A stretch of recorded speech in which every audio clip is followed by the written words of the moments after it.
watching SportsBeat. And hi there, everybody. Welcome to the Beat. Glad to have you aboard tonight. All right, Jazz looking to sweep the three-game road trip as they finished it off tonight in Miami. Yeah, the Jazz, they've looked like the team we expected to see all season this week against the Nets and the Hornets in the trade for Kyle Korver, paying immediate dividends, 14 points, 4 threes in his debut Friday in Charlotte. Let's see how they do as we head to Miami. Jazz are nearly perfect to start this thing. Joe Ingles up top to Donovan Mitchell. Jazz quickly up 10. Then Jay Crowder says, all right, Rudy, your turn. It's an 11-point lead. Then Ingles says, Rudy again, 15-point lead. And then when Raul Neto will put this one up and in off the glass, Jazz led by 19, 35-16, but that was the last point for the Jazz for the next 8 minutes. They went ice cold. Heat had no problem. Justice Winslow, the three, and Justice Winslow, the dunk. 20-0 run for the Heat. Jazz missed 15 straight shots. Final seconds of the first half. Donovan, the floating faller downer. Jazz led by only 2 at the half, though. In the third, off the miss, watch Rudy Gobert. The one hop no-looker to Jay Crowder. Jazz have a 2-point lead. After hitting 4 threes on Friday, Kyle Korver hit his first long ball late in the third. But in the final seconds of the third, Dwayne Wade over to Josh Richardson. And he drains the three. The Jazz trailed by 3 heading to the fourth quarter. 5.5 minutes left in the fourth. Jazz get the steal. Ricky Rubio back over to Crowder. Jay, 3-ball. Bam. Jazz get the lead back. They're up 1. Crowder had 19. Under 4 minutes left. Dwayne Wade. Boy, he was big down the stretch. Drops the 3. Now the Heat have a 1-point lead. 1.5 minutes left. Guess who? Wade again. And now the Heat are up 3. But Ricky Rubio would come right back. Spot for 3. Oh, that's a big shot to tie it at 100. With 1:19 left, Rubio with 23. Final 25 seconds, still tied at 100. Mitchell. That is in, but it pops back out. Dwayne Wade would hit a couple of free throws moments later, so the Heat up 2. Jazz, they've got the final shot. Rubio will inbound. Looking for a cutter. He finds Donovan. Kicks and fires. 3 is up and off. The Jazz come up short. They went for the win. Yeah, they did. Mitchell had a good look at it, too, but it's a tough loss in South Beach. And immediately after the horn, Mitchell and Dwayne Wade exchanging jerseys as this is the retirement tour for D. Wade, who dropped in 15. Mitchell finished with 18. Jazz go 2-1 on the trip. They just didn't fall. I got no problem, but I don't think any of my teammates do either. Just shots just didn't fall. I'm feeling good, pretty confident. Obviously this loss hurts. Nothing to hang our head about. I think we're getting better moving forward, and tough game, tough loss, but we're ready to get back home. We haven't been home in a while. I'm glad to get home, but it's, we lost tonight, and that hurts. All right, it is college football game week. The play gets off. It's head left. No good. The biggest moments, and look at Sataki. My DNA is in the run game. Gerald Bright. Darwin Thompson. Ferguson takes it to the house. Throws. Did he catch it? He did. Interception. Touchdown, Utah. And there's the long hit to the sideline. And it drops in. Utah reps the South for the first time. All right, we now know where college football teams will go bowling. And Jeremiah, the Utes, well, they were hoping to be making plans for the Rose Bowl in Pasadena, but that itinerary, of course, changed Friday night with the loss to Washington. It did. They didn't come up roses, but a holiday in San Diego is a nice consolation prize, don't you think? I like it. Against the Big Ten runner-up? And that would be Northwestern. So it's Utah Northwestern in San Diego for the Holiday Bowl. New Year's Eve at 5 p.m. Utes ranked 17th, Northwestern 22nd. The Wildcats lost to Ohio State yesterday in a Big Ten championship game. This is the first trip to the Holiday Bowl for Utah, and it's the third meeting between the Utes and Wildcats. Utah losing to Northwestern in 1927. Jeremiah, you remember that game? That was a tough one. Oh, that was painful. They had revenge. They came back and beat them in 1981. Del Popcorn We get Rogers. another game like we've already piggybacked on. We get to play again. It doesn't matter who we play against, but we get to play in a bowl game. And now that we're playing in a bowl game, we're just going to focus on the bowl game. I'm just happy to play in a bowl game with these guys and just ready to get it done. I heard a bunch of rumors all over the place. I heard from ranging from we could possibly go back to Alamo, Holiday, Sun Bowl, or I heard something say Vegas Bowl. So you just got to take it with a grain of salt and until they actually come out. That's what bowl game we're going to. So luckily it came out as Holiday Bowl. It's good to see that we made it to a bowl that is is like the Holiday Bowl. Fortunately, not. Good thing we didn't end up in like the Sun Bowl in El Paso. That would have been, that would have been not good.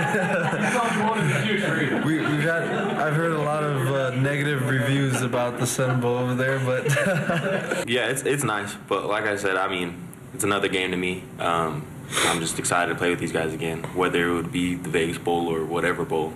Just playing one more time and being able to, put film out there and just play with my guys is really what matters. I don't know about them, but I just didn't want to play in the cold game. I was tired of playing in the snow and the cold. That Colorado game was kind of, it was tough. El Paso's nice this time of year. Yeah, sure it is. It's a fine bowl. Yeah. All right, BYU will be serving up funeral potatoes at the Potato Bowl. Rod's favorite. Potatoes. Yeah, they're going to Boise against Western Michigan on Friday, December 21st. This is the Cougars' first trip to the Potato Bowl. BYU and Western Michigan have played 5 times, but not since 1970. Broncos 7-5 on the year. Finished tied for second in the MAC West behind Northern Illinois. And Utah State is headed to the New Mexico Bowl to play North Texas Saturday, December 15th. Aggies have a 4-3 record over the Green Machine. North Texas has a 9-3 record this season in Conference USA. All right, Matt Wells has left Logan for Lubbock and Texas Tech. Oh my Utah State just won the game. We'll look back at some of the best wins in his 6 years as head coach of Utah State and also look ahead to who could be his replacement. Takes the first shot. Okay. Bang. Okay. Welcome back, Kyle Korver. Yeah, in the week that was for the Utah Jazz. Yes, welcome back, Kyle. Welcome back. All right, Thursday, after 6 seasons as head coach at Utah State, Matt Wells making the move to leave the Aggies and become the head coach of Texas Tech in the Big 12. I hear Lubbock's really nice this time of year. I do too. Now, a nationwide search is underway for a replacement. Who are some potential candidates for the job? Let's take a look. First seems a little obvious. Gary Anderson turned the Aggies into a winner, leading them to a conference championship and a bowl win during the 11-2 season in 2012. FootballScoop.com reporting that according to a source, Aggie leadership plans to hire Anderson again. But that report is being disputed by other media outlets. Of course it should be. All right, the Aggies have a great candidate already on staff, Frank Miley. He's now the interim head coach after Coach Wells departed. And he served as assistant head coach, co-defensive coordinator, and defensive line coach in Logan. He's a former Utah State player where he was a standout defensive lineman and team captain from 2004 to 2007. If he doesn't get the job, he has to stay on staff, in my opinion. Yep. Somebody's got to retain him. All right, Jay Hill checks off all the boxes on the list of things John Hartwell's looking for in a head coach at Utah State, but he's very happy in Ogden. But I'll throw this out: to take a chance and to take over a successful FCS program so close to home, maybe enough to convince him to make a move. Aggies would have to wait, though. He's a little busy right now. Dave Aranda, he's well respected around the country and considered one of the best defensive coordinators in college football. He spent 5 years as a Power 5 coordinator at LSU in Wisconsin. He also was the defensive coordinator for one of the best Utah State teams of all time in 2012. The Aggies won a school record 11 games that year as Gary Anderson head coach, and he oversaw a defense that ranked 7th in the country in scoring, allowing just 15.4 points per game. He makes $2.5 million at LSU. Okay, stay. I'd be staying. Another former Aggie defensive coordinator, Todd Orlando's played a major role in turning around the Texas defense since coming to Austin with Tom Herman in 2017. Before that, he was part of a successful run at Houston where the Cougars reached a New Year's Six bowl. But like Aranda, he would have to take a pay cut to be a head coach in Logan. He makes $1.7 million per year in Austin. Now, Lance Anderson's name will come up. You may not know much about him. He's a Rupert, Idaho native. He's been to Stanford the past 12 years. He's been the defensive coordinator, one of the most respected defenses in the Pac-12 for the past 5 seasons. He does not have previous head coaching experience, but he checks off every other box on the list of things Utah State wants in a head coach. Terrific recruiter. He's killing it here in Utah. All right. So, your thoughts? You know what? I have a hunch that it's not going to be anybody on that list. I think that Hartwell's going to go outside like he did with Craig Smith, the basketball coach, because he came, we had no idea who he was. No. And all of a sudden, boom, there he was. I don't think it's any of those guys. Now, and to credit Hartwell, Craig Smith has been an excellent choice so far, at least early on. We're very impressed with all of a sudden Utah State basketball is very relevant. There's a lot of good names on there. I will say this about the football. Basketball's a little different. Football, with so many LDS missionaries on your team, the Polynesian pipeline, all the things you need to do to be successful in Utah. I think you have to understand the culture and what it takes to be a successful head coach here. And I think you get a jump on that if you got a guy like Gary Anderson, if you got a guy like Jay Hill, if you retain Frank Maile. There's an advantage in that. Hartwell said that on Monday, too, that he's got that under consideration. Jay Hill, Weber State, okay, he's got a legitimate shot to win a national championship here. So if they are talking to him, I'm sure he's saying, you know what, nothing's going to be done until I'm done here in our run. I just can't see Jay Hill doing that right now and saying, I'm going to coach you, but I'm going to leave you. No. Maybe that's why that probably wouldn't work out. It wouldn't be the right time. Yeah. So anyway, I don't think it's anybody in that list. And I don't think head coaching experience is a big deal. There's some urgency. urgency. Didn't have a head coaching job. No, that's why I say Frank Maile might be a great choice. He knows the culture there. It would breed continuity to the program. The guys love him up there. The players Mike play for him. McCarthy needs a job. He's out at Green Bay. Got fired today. There's a lot of coaches around the country that need a job. Well, Matt Wells went 44-34 in 6 seasons at Utah State. They reached a bowl game in 5 of those 6 years, the most successful span in Utah State history. Yeah, he won his 2nd Mountain West Coach of the Year award after leading the Aggies to a 10-2 record this year. Let's look back at the best wins during the Matt Wells era. No, he kept it. He throws. Touchdown! Touchdown, Aggies. And here off the edge comes Nick Vigil. He knocks the ball free. 15, 10, 5, touchdown. 2015, this felt like a dream. The Aggies dismantled Boise State and Logan. The Broncos were ranked 21st at the time. Utah State scored 45 first-half points, forced 7 first-half turnovers, including a 90-yard interception return by Marwin Evans, who went on to the NFL.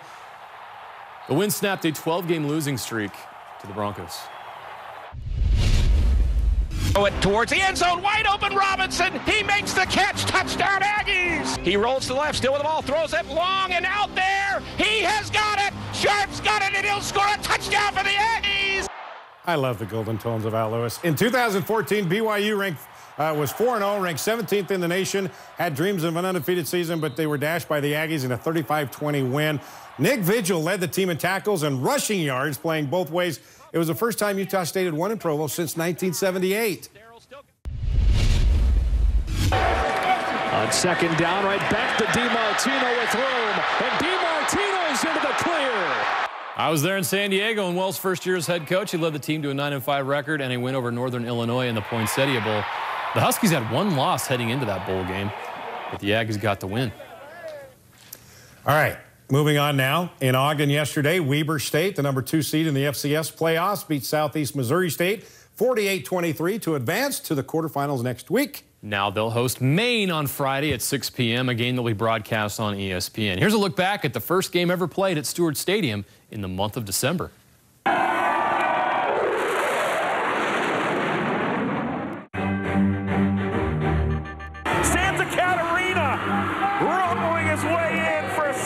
Touchdown.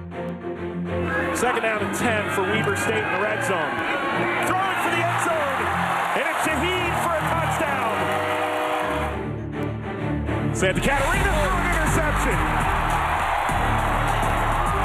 Dropped back and fired it right into Benjamin. Past the midway point, the 2nd quarter. Oh, did he catch that? Yes, touchdown. What a grab by Devin Cooley. It's his first collegiate touchdown. Lloyd will throw another fake punt and rumbling across the 25. Constantine wide open in the end zone. Isaiah Jackson. It's his first career touchdown.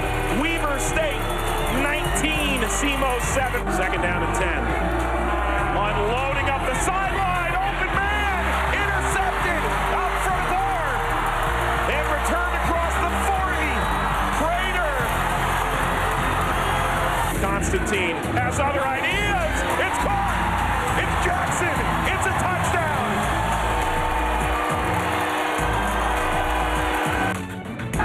Constantine flushed. Oh, it's wide open. He's in for the touchdown. Wildcats go right down the field, leave no question. Handling the snap. There's room on the right-hand side. Santa Catarina throws on the run. He's intercepted again. His 3rd pick, this time through to Landon Stice. Handoff. Justice, touchdown. Simo is finally breathing again. Live ball. Oh, it is a live ball. It's going to go all the way in to Marcus Rogers. That's a touchdown. It's a fake. It's a run to the left. It's a touchdown. It's the punter, Doug Lloyd. Doug Lloyd's going to touchdown. Hey, come here.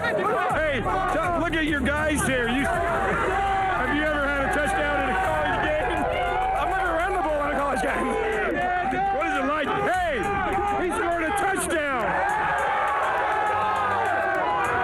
What'd you think when they called that play on the fake field goal? I've been waiting all year for him to do it. Couldn't wait. It was great. Anything else? Anything else? I'm good. That is intercepted. That should go distance. Off the sideline, Prater, yes! Touchdown, Weber State.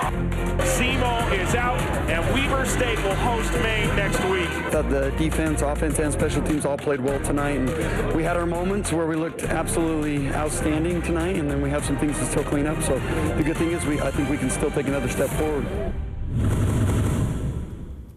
Legitimate shot at a national championship. Absolutely. Home field all the way to the national championship game. Yeah, and there's one team out there that looms, North Dakota State, that I think could really get them in trouble, but they're the favorite throughout, which is insane. Remember, you know this program more than anybody. Yeah, exactly. They were a joke.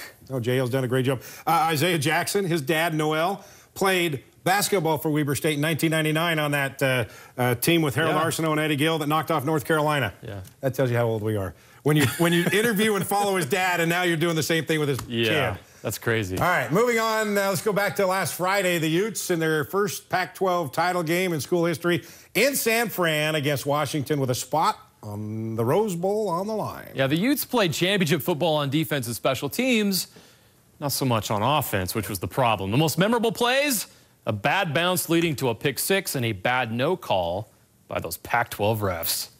Utah fans, good evening and welcome into Santa Clara, California. Utah plays on the biggest stage against the Washington Huskies. End to the left side of the formation, crossing the field, knocked down and incomplete. Utah showing pressure, now they back away from it. Inside slot, broke it up, incomplete. And 9, he's back to throw with a blitz picked up. Across his body, ill-advised and incomplete. It was dropped by Corian Ballard. Browning to pass, throwing outside, it's caught and dropped. Incomplete, and it intercepted. It is! It's picked off on the deflection. Javelin Guidry got it. Kicker will attempt a 28-yard field goal. Henry's kick up is good. Yeah, from here it'd be 53. Washington brings pressure and knocks him right out of Matt Gay's field goal range. Taylor Rapp, the safety. The Pac-12 title game. 3-0 through with a half. Defensive battle. We go to Rob. High and end over end. Covey is going to take it out from the goal line. Oh, my goodness. And Britton Covey's down right now at the 20-yard line. Right down the middle of the field. Had one blocked a week ago against BYU. Good snap, low hold, kick is high. It's end over end, and it is good! Matty Gay from 53. And here for Utah. Play action pass, Jason Shelley throwing outside. It's caught and then dropped and then intercepted. Oh no, the deflection. Murphy's got it.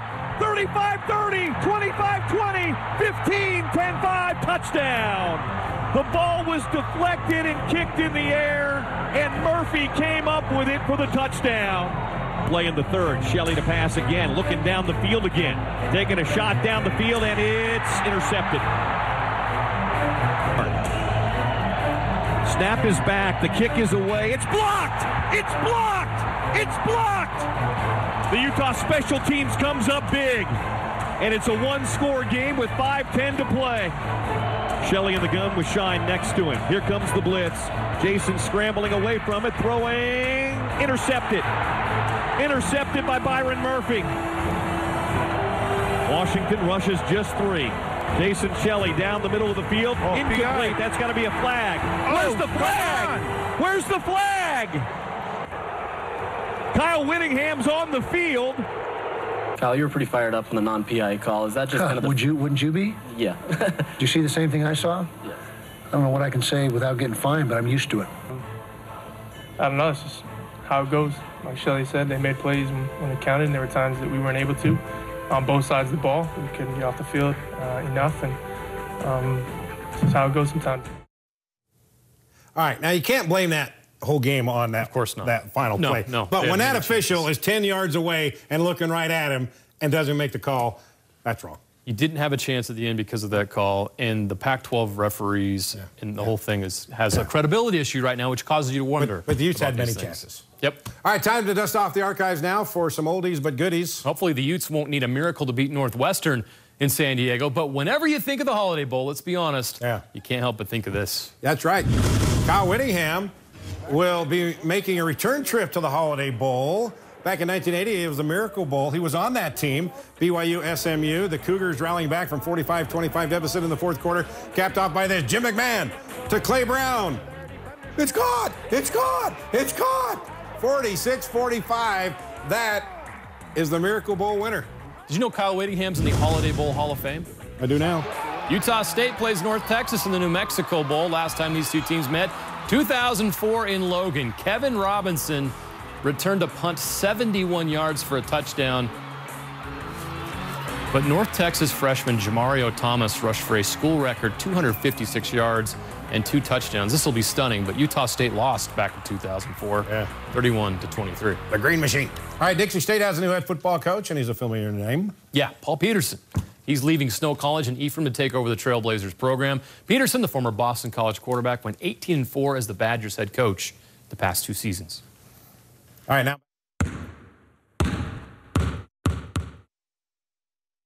Donovan stop and go drive. Beautiful move. The follow. Rudy can roll. They're so good at that combination. Rudy got the loose ball and puts it home.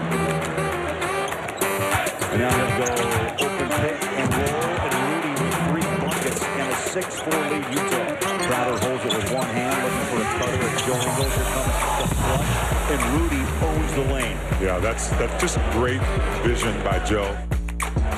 Donovan, 5 on the clock, down to 4, down to 3, down to 2. He'll take the 3. It's up.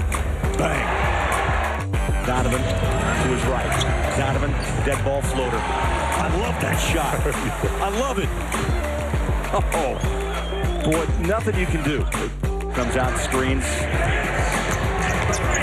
ball up. Feeling it. Oh, nailed it. Donovan and Mom is in the stands loving every minute.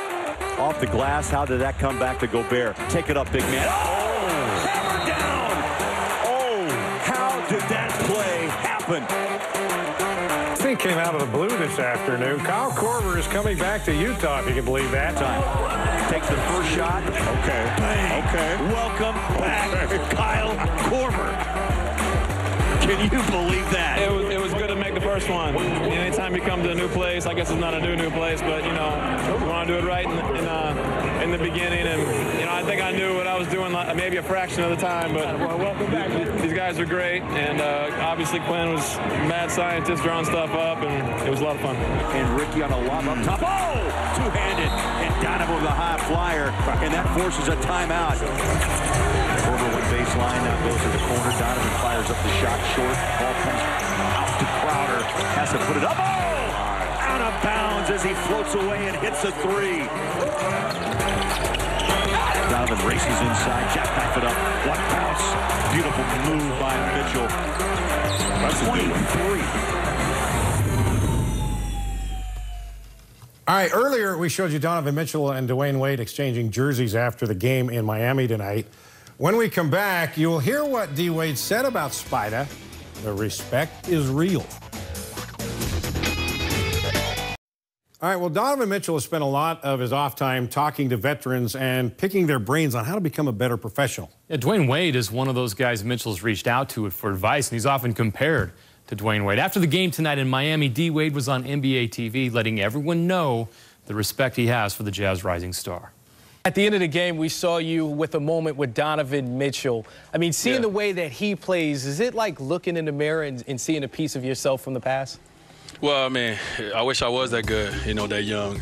That kid he's special, and he's a great defender as well. A lot of people don't really talk about that.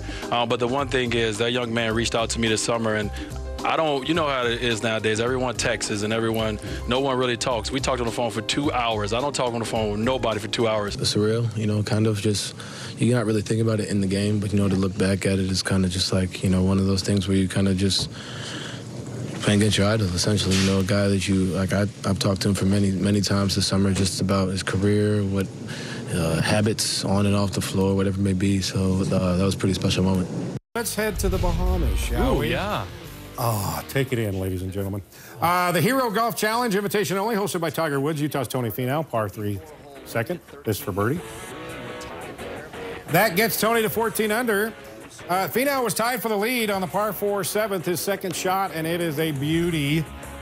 He'll knock that approach tight. Tony drops that for birdie to take a one-shot lead. However, he could not hold it. His playing partner, John Rahm, shot a 7 under 65 to pull away to beat Tony by 4 shots. We'll be right back. Great clips of the week. The Salt Lake Stallions of the Alliance of American Football begin play in February. They unveiled their uniforms this week. Very nice. I like them. What do you think? Like them. I think they're smooth. The new league also held a quarterback draft on Tuesday night. They're sick, okay. The kids will love that, Rod. The pay is a little different in the AAF than in the NFL, but new Memphis Express quarterback Troy Cook knows the secret to dress to impress on a budget. You look good in the red, white, and blue of Memphis, but also in the suit that I hear you got last night for the draft. Yes, sir. Let's see it. Oh, yeah. Oh, okay. Yes, sir. I got that last night at JCPenney. I got a call, come out to Vegas, and I had to go pick up this suit. What's wrong with JCPenney? Nothing. All right, Tony Finau, we showed you what he did today here on Friday. This out of that sand. Kerplunk for Eagle. Tony, he's had 20 top 10 finishes this year. He More is than the double real than deal. anybody else. First in the week league. of high school hoops, and we already have a nominee for the Game of the Year. Pleasant Grove Trails Olympus with 4 seconds left. Cale Mickelson drove the length of the court and beats the buzzer to give the Vikings the win. Go crazy! Is he any relation to Phil? Hey, a big week for the big week for the Jazz. They got the Spurs in town on Tuesday. They got the Rockets in town on Thursday. Then they go back to the Spurs on Sunday. Weaver State playoff game on Friday. Great. Great. Great. Oh, yeah, there we go. There you go.